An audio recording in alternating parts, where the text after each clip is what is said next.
Gangguan pertumbuhan janin atau fetal growth restriction. Gangguan pertumbuhan janin atau FGR merupakan perkiraan berat janin kurang dari 10 persentil atau lingkar perut kurang dari 10 persentil untuk usia kehamilan. Secara patologis, terhambatnya pertumbuhan janin dan penurunan lintasan pertumbuhan sebagian besar dikaitkan dengan disfungsi plasenta. Peningkatan angka kematian dan kesakitan yang progresif terjadi bila persentil berat lahir semakin kecil.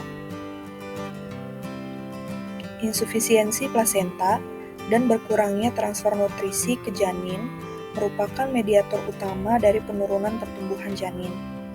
Etiologi yang terlibat, faktor genetik, plasenta, ibu dan janin. Selain itu, FGR terkait dengan kelahiran prematur yang menyebabkan peningkatan risiko kecacatan pada bayi yang masih hidup. Identifikasi ada 3 prinsip utama. Yang pertama, bergantung pada penilaian usia kehamilan yang akurat, dikonfirmasi secara optimal dengan sonografi pada trimester pertama atau awal trimester kedua. Yang kedua, pada kehamilan risiko rendah, diagnosis dicurigai berdasarkan pemeriksaan klinis abdomen setelah usia kehamilan 24 minggu, di mana tinggi fundus uteri tertinggal sebesar lebih dari sama dengan 3 cm, baru sonografi dapat dilakukan. Kemudian, jika kehamilan berisiko untuk FGR, berdasarkan faktor-faktor yang ditinjau, sonografi dipertimbangkan untuk membantu deteksi. Ini dilakukan pada usia kehamilan sekitar 32 minggu, perawatan bersifat individual, dan dalam beberapa kasus sonografi mungkin diperlukan setiap 4 minggu untuk menilai pertumbuhan janin. Salah satu contoh yang terakhir adalah kehamilan kembar, karena tinggi fundus tidak dapat mengevaluasi pertumbuhan kembar. Pada setiap kunjungan prenatal, setelah usia kehamilan 20 minggu, tinggi fundus dinilai untuk membantu menyaring gangguan pertumbuhan janin. Konsensus internasional juga menunjukkan bahwa pengukuran tinggi fundus yang dilakukan dengan hati-hati adalah metode yang sederhana, aman, murah, dan cukup akurat untuk layar FGR. Tetapi pada wanita yang lebih gemuk, tingkat deteksi lebih rendah dibandingkan pada mereka dengan BMI normal. Masuk pada faktor resiko, pada ibu, biasanya ibu yang bertubuh kecil, kemudian nutrisi buruk, lalu faktor sosial ekonomi, kemudian gangguan makan. Pada ibu dan janin, biasanya karena infeksi, kemudian obat yang memiliki efek teratogenik pada janin. Lalu ada malformasi kongenital, kemudian genetik, janin multiple, lalu kelainan plasenta dan tali pusat. Untuk manajemen, kita identifikasi hambatan pertumbuhan janin atau dicurigai adanya gangguan pertumbuhan janin. Yang pertama melalui evaluasi sonografi, kemudian velocimetry Doppler, kemudian pengukuran cairan amnion untuk melihat infeksi TORCH.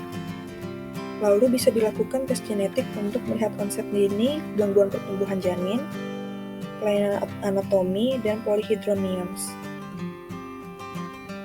Persalinan janin yang diduga mengalami gangguan pertumbuhan dengan velocimetry Doppler arteri umbilicalis normal, volume cairan amnion normal, jika perkiraan berat janin sekitar persentil ke-3 sampai persentil ke-9, dapat dilakukan pada usia 38-39 minggu. Jika persentil kurang dari 3, persalinan dapat dilakukan pada usia kehamilan 37 minggu. Jika studi Doppler arteri umbilicalis menunjukkan absent end diastolic flow atau reverse end diastolic flow, dilakukan pengawasan rawat inap. Selama rawat inap dilakukan, lakukan evaluasi sonografi yang lebih sering dan pengujian antenatal. Kemudian ada fetal makrosomia, yaitu bayi baru lahir lebih dari 4.000 gram. Diagnosis makrosomia tidak dapat ditegakkan hingga bayi dilahirkan dan ditimbang berat badannya. Namun demikian, dapat dilakukan perkiraan sebelum bayi dilahirkan untuk mengantisipasi risiko distorsia bahu, fraktur clavicula, atau cedera plexus brachialis.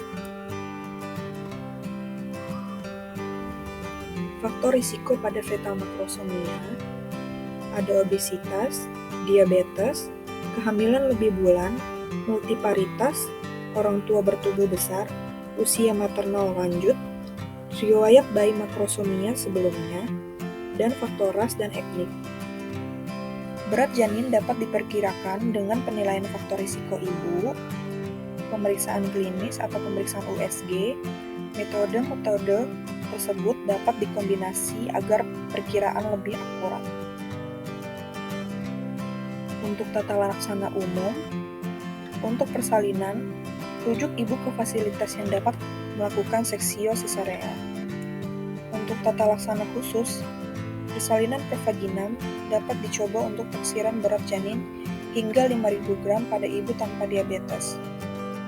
Seksio sesarea dipertimbangkan untuk taksiran berat janin lebih dari 5.000 gram pada ibu tanpa diabetes dan lebih dari 4.500 gram pada ibu dengan diabetes. Seksio sesarea menjadi indikasi bila taksiran berat janin lebih dari 4.500 gram dan terjadi perpanjangan kala 2 persalinan atau terhentinya penurunan janin di kala 2 persalinan. Sekian presentasi dari saya. Terima kasih.